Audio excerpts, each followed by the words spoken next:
Apa kabar Bu Hana? Baik, Ini Mas yang Menteri. mewakili orang tua dan wali anak. Dan tadi kan saya sebut mengenai pentingnya peran orang tua. Tapi menurut Ibu apa sih yang paling bermakna bagi orang tua dari murid ini dengan adanya peraturan baru ini? Apa reaksi Ibu mengenai peraturan ini? Ya, baik. Terima kasih Mas Menteri. Jadi sesudah tadi memperhatikan paparan Mas Menteri, itu saya sebagai orang tua dan mewakili para orang tua juga yang lain yang ada di Indonesia, kami sangat senang karena Permendikbud ini menjawab kekhawatiran kami sebagai orang tua tentang kondisi sekolah yang harus menjadi tempat yang aman, nyaman, dan menyenangkan bagi anak kami untuk sekolah.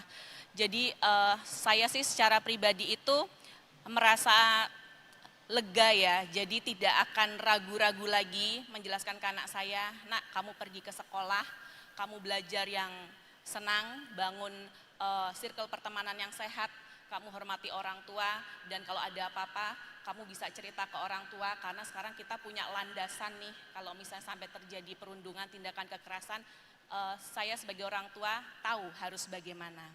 Dan tentu saja dengan adanya Permendikbud ini, saya tertantang untuk memotivasi sekolah, terutama nanti sekolah anak saya, supaya ayo kita buat TPPK yuk, sehingga ketika anak didik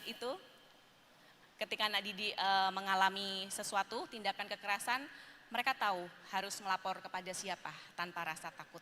Seperti itu Mas Menteri. Ya, kepastian itu ya Bu dari orang tua untuk mengetahui bahwa oke, sekarang ada sistem. Jadi Bapak Ibu di sini nggak semua sekolah seperti yang Pak Tito bilang, nggak semua sekolah akan mengambil tindakan. Tetapi kalau orang tua, satu aja orang tua di dalam sekolah itu yang akan menarik ini permen lalu bilang, nih Anda punya kewajiban untuk membuat suatu satgas dan saya ingin anak saya merasa aman, kita harus membentuk ini. Hanya butuh satu saja orang tua aktivis yang mengeluarkan permen ini dan bilang, Anda hei kepala sekolah ini wajib adalah untuk membangun satgas ini. Dan itu yang harapan besar ya, nggak semua orang tua juga berani ya sama kepala sekolah sama guru ya Bu, belum tentu. Iya, kami akan berusaha sebaik mungkin, karena itu kami dari Sidina Communities dan saya sebagai salah satu fasilitator ibu penggerak.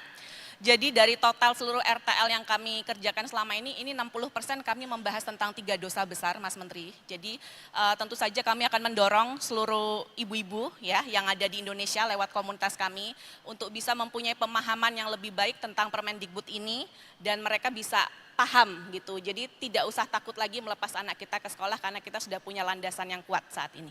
Ya, hebat. Untuk Bapak Ibu yang belum tahu mengenai Sidina Komunitas, ini adalah pasukan ibu-ibu ya. Saya kemarin ngasih masukan harusnya bapak-bapak juga masuk, tapi sekarang masih ibu-ibu, orang tua murid yang mendorong gerakan Merdeka Belajar dan mendorong ini kampanye 3 dosa. Jadi tepuk tangan untuk Sidina Komunitas yang luar biasa.